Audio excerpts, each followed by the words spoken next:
C'est un truc de malade. C'est quelque chose. Quelque chose. C'est atypique. Hein. Là au moins t'entends vraiment le V12. Ouais, c'est ça. Okay. C'est un V12 cylindre. V12 cylindre, exactement, atmosphérique. Et ouais, du genre acquisition quoi. Pour le coup, il est très très bien fait ce moteur. Autant à bas régime qu'à haut régime.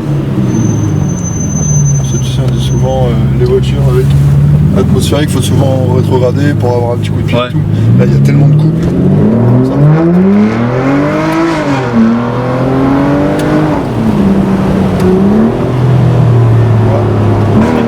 Ah oui. Sympa, ouais. Du coup, clairement. Et puis tu prends un petit cassage de nuque là, hop. Bien comme il faut. Ouais. C'est bien de te faire comprendre que mais on n'est pas en mode sport. En mode sport, ah ouais. Un peu plus de détail. Je vais vous montrer. Là on est en mode confort.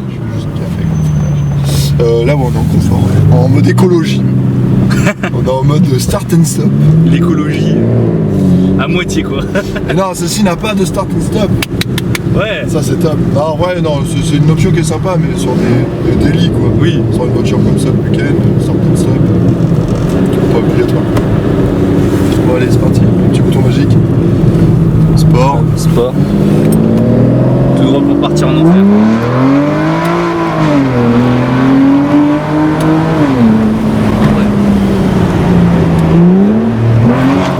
Oh, elle a levé un petit peu. Ouais, on l'a senti là. Oh, c'est bon. Toujours là. Oui. Ah oui, non. C'est quelque chose. C'est quelque chose.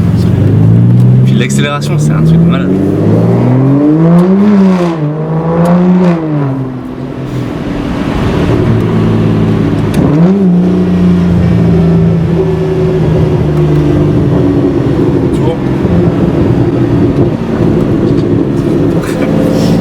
d'origine, hein. Pas de crack le map, pas de bang, rien, non, c'est vraiment d'origine. C'est vraiment la carte. Ouais, bah regarde. Oui. Ouais. Mais quand t'es derrière, c'est impossible. Là, tu pètes les tympans des gens avec. Bon, encore ça va, hein, c'est un joli son. C'est pas, tu vois, hyper dérangeant. Ah oui, non, c'est pas dérangeant. Je sais pas comment on pourrait le V12, on pourra jamais dire que c'est pas dérangeant. Ou certains craquent le mat, tu vois, qui explosent de partout, pop and bang et tout. Enfin, tu vois, c'est vraiment criard, quoi. Ouais. Là, c'est une mélodie, enfin, c'est un V12, c'est pas. Complètement. C'est un bruit métallique, c'est différent quand même. Là, on a vu sur la mer, là. Ce qui est très rare sur mes vidéos. C'est sympa, hein. Ouais, c'est sympa. Ça change.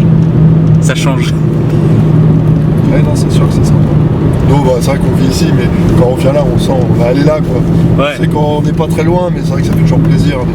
Surtout avec les photos, avec les voitures, des fois c'est top. Hein. Ah bah, j'imagine. T'as un environnement qui est vraiment agréable.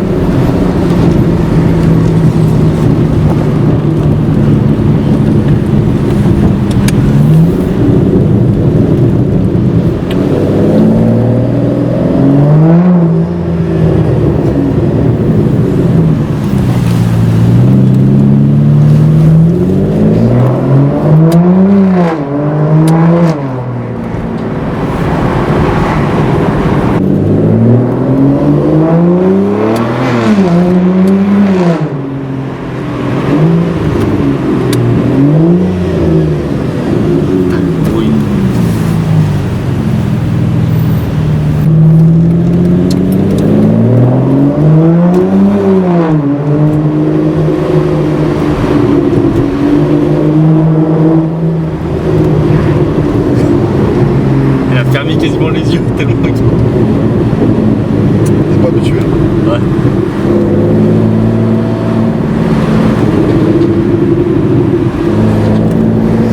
Allez, go.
Dire que j'ai serré les fesses. Ça va? Ouais, ça va. Ah non, mais au moins comme ça tu la vois sur différentes Ah ouais, complètement. facettes.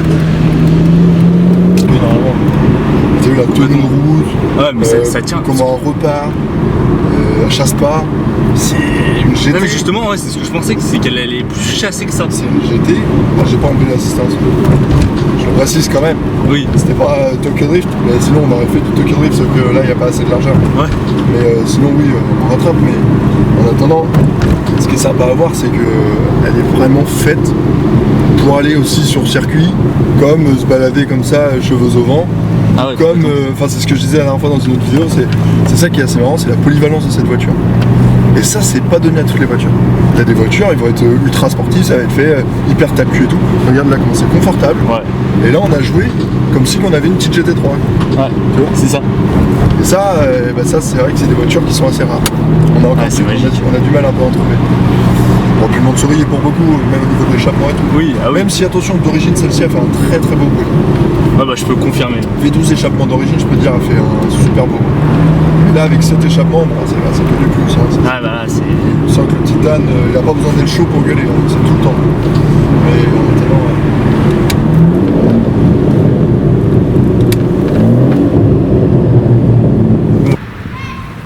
Et yop les potes, c'est AG69 et aujourd'hui on se retrouve pour une toute nouvelle vidéo en compagnie de Marco. Salut à toi. Salut tout le monde, salut, merci. Alors, parle-nous un petit peu de ta voiture. L'Aston Martin DB9 Volante Mansory 1 sur 1, donc, qui était la voiture de Bameyang.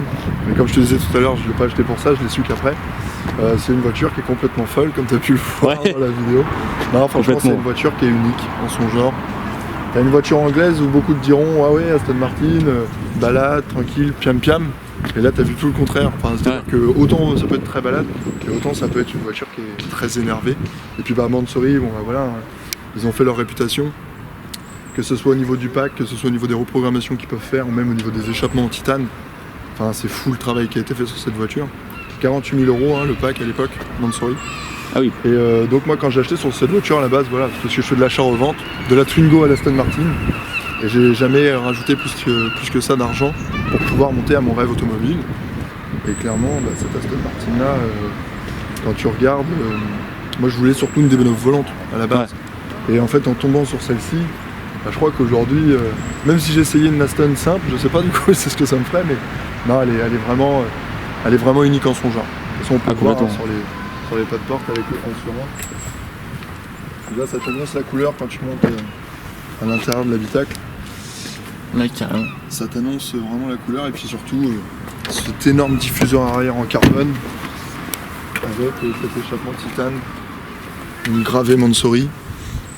Pareil aussi hein, pour tout ce qui est le béquet arrière, carbone, les caches carbone, arrière carbone. Bon ouais, c'est le pack carbone, hein, donc de toute façon, que ce soit intérieur extérieur, c'est vraiment un carbone. Mais que dire de plus à part waouh. Enfin franchement, j'ai eu des modèles de voitures, j'en ai essayé même sur circuit. Et ce modèle-là, ouais, c'est vrai que c'est un modèle qu'il faut garder dans un garage. Et puis se dire allez, je le garde. Parce que même si je perds de l'argent, même si j'en gagne, de toute façon je l'aime, donc j'ai pas envie de la vendre. Ah oui, complètement. C'est ça. Donc là, tu es encore sur une autre dimension de l'automobile à ce niveau-là. Complètement. Et quelles sont donc les modifications donc esthétiques par rapport à une DB9 classique? T'as tout le diffuseur arrière, les béquets, les cache-feux arrière. Bon, celle-ci, bon, du coup, il y a eu les feux arrière blancs qui ont été mis. D'accord. Là, t'as la jante DBS 20 pouces, 2,95 à l'arrière. Donc c'est la DBS, la jante de la DBS. Donc t'as tout, donc l'aile aussi, avec ses inserts en carbone. L'ailette qui est chromée hein, généralement. Donc là qui est en carbone. Les coques de rétro. Carbone. T'as ce magnifique pare-choc avant. Moi je te vois, j'ai magnifique parce qu'en fait t'as la double calandre. C'est-à-dire qu'une Aston normalement elle a 7 calandres. C'est rare quand t'as la deuxième calandre en dessous. Et là Mansory a dit bah je vais faire encore comme c'est beau, on va compléter, on va faire une calandre en plus qui est en carbone. Et avec ces inserts carbone à l'avant. Plus vraiment pour appuyer vraiment, donner on va dire une belle prise au sol, bah tu vois ça fait vraiment un avant assez méchant. Ah complètement. Un peu un requin un peu. Ouais. Moi c'est comme ça non, mais c'est vrai. Je dis. Et le fait de l'avoir mis en alu brossé, donc ça c'est mon kiff. J'avais un kiff de tout. Enfin ça fait des années que je voulais mettre un alu brossé sur une voiture. Et voilà, j'ai quelqu'un qui me l'a permis, qui a eu le cover sur Paris, et qui m'a permis de pouvoir faire ce covering via un jeu concours. Franchement, j'en suis pas déçu quand tu vois ces reflets. Et puis ça garde le côté sobre. Tu vois. Donc tu vois, hein, c'est vraiment, tu peux gratter, hein, c'est comme de l'alu brossé. Et l'avantage, c'est que facile d'entretien, la couleur originale de cette voiture qui est le noir en trim blue, qui est juste en dessous, protégé. Donc moi qui ai cette tasse là, au moins cette peinture là, elle est protégée contre les cailloux, contre plein de choses. Et puis ça lui donne un aspect encore plus unique. Il faut savoir qu'elle a eu 5 coverings cette voiture. Ah oui. Ce sera que le 6ème. Après tout, elle en a eu 5, elle peut bien avoir un 6ème. C'est hyper bien fait. Franchement, on a regardé, on a vu et juste avant elle avait eu un traitement céramique fait par une société qui est MSD Boss. Et du coup MSD Detailing, mon ami Mathieu, et qui a super bien bossé. Il l'avait ressorti, c'était un bijou, ça faisait un miroir. Mais justement, j'étais encore plus de sa tasse. Quand on m'a proposé le covering, j'ai dit allez, c'est parti. Au moins, alors un covering, puis au moins, je vais quand même tester mon alu brossé titanium. Voilà, de Avery. Ton petit kiff. Et ouais, mon petit kiff, pour une fois, d'avoir personnalisé une voiture, parce que généralement, je personnalisais, c'était gentil, quoi. C'était du RS, c'était une paire de jantes, c'était des vitres teintées, enfin, tu vois, c'était tranquille, un échappement. Du classique. Mais j'avais jamais recouvert comme ça une voiture. Jamais. Donc voilà ce que je peux dire au global pour cette voiture. Après, on peut voir le moteur. Ouais, complètement. Il va parler de lui-même.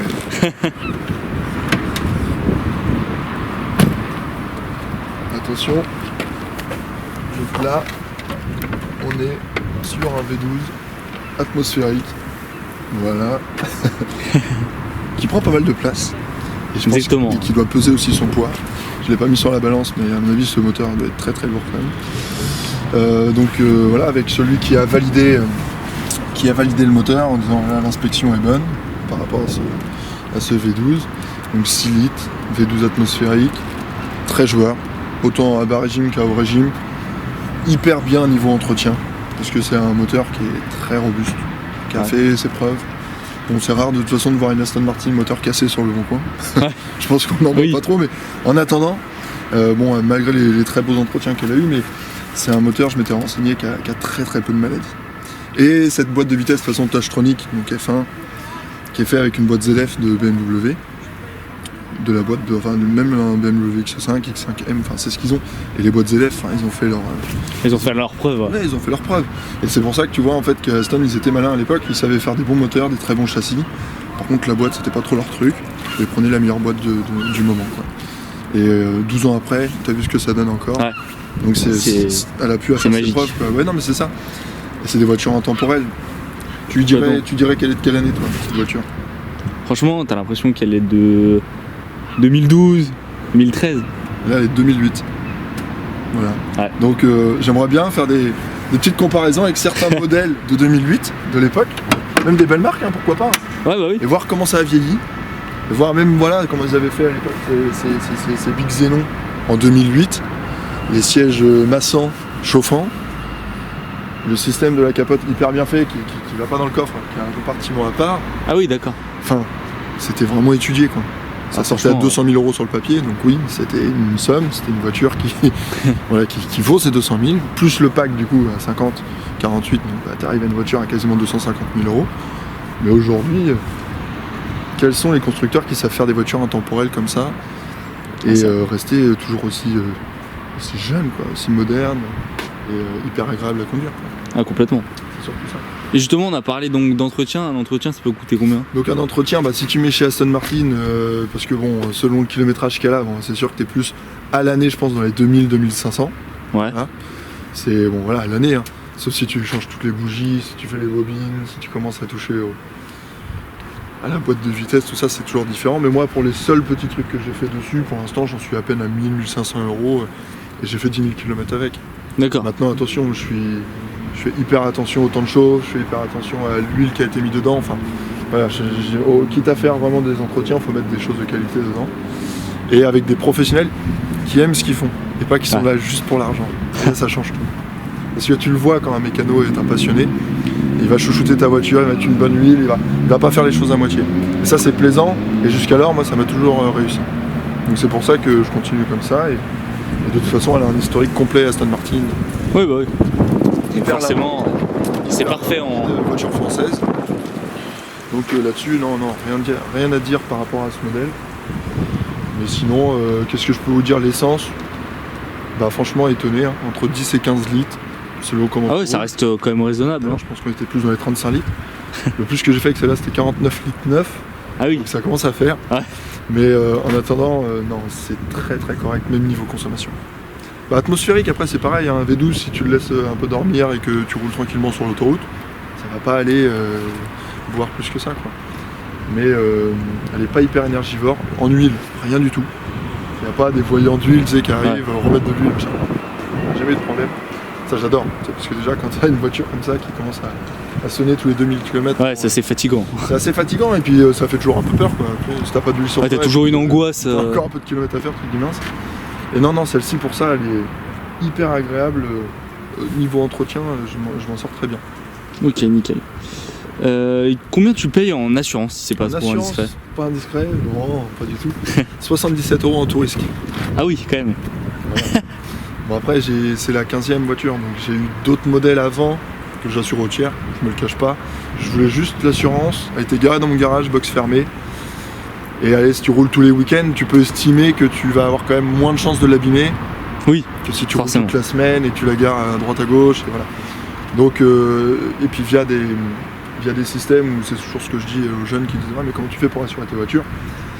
C'est déjà de pas trop se servir des assurances. Enfin, Il y en a qui, pour un simple coup sur le pare-choc ou pour un caillou sur le pare-brise, ça y est, on fait marcher une franchise, on reprend du malus, et le malus ça reste des années. Enfin, moi j'ai jamais eu de sinistre, j'ai jamais rien déclaré, donc mon assureur, je vais juste ramener de l'argent pour l'instant, je m'en ai pas coûté. Ouais. Donc automatiquement, je m'en sors bien par rapport à ça, et puis voilà, comme je dis, 10 ans de permis sans souci, donc du coup ouais, j'ai un bon bonus.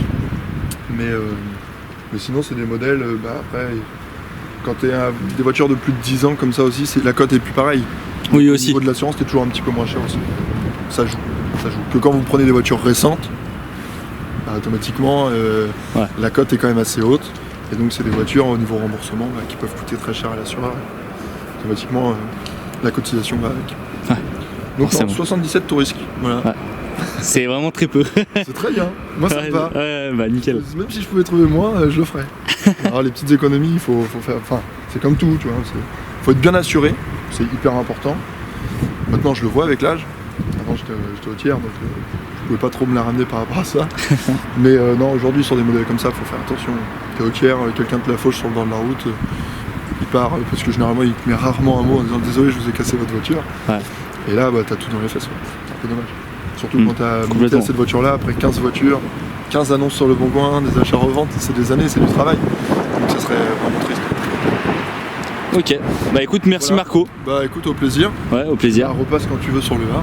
Ah bah ça marche, avec grand plaisir. Allez, à bientôt. Allez, à bientôt, ciao. Ciao.